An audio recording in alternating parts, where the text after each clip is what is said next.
Siz Xudoga to'liq ishonsangiz nima bo'ladi? Bilasizmi? Bu savolga javobni Jorj Myuller hayoti ko'rsatgan. Jorj Myuller Xudoga ishonch namunasi.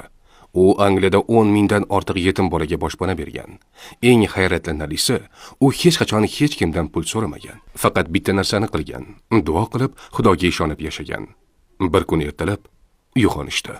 Stol tayyor, bolalar o'tirgan, ammo bir dona ham ovqat yo'q. Myuller esa o'tirib Xudoga duo qildi. Rahmat Robbim bergan rizqing uchun. Hali hech narsa bo'lmagan bo'lsa ham. Shu payt eshik taqilladi va nonvoy kirib keladi. Bugun tunda uxlay olmadim. Xudo menga sizlar uchun non pishir deganday bo'ldi go'yo, dedi va issiq yangi nonlarni bolalarga taqdim qildi.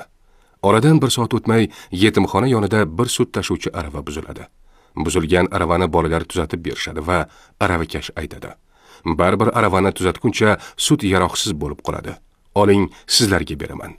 Bolalarga chanqog'i qoldirishiga yetarlik sut bor edi. Kimdir shunday degan: "Tasodif bu Xudoning anonim qolishi uchundir." Jorj Myullerning hayoti shuni ko'rsatdi. Ishonch orqali mo'jizalar sodir bo'ladi. Videoni do'stlaringiz bilan ulashing va Biznes Rivoj kanaliga obuna bo'ling. Chunki haqiqiy ilhom beruvchi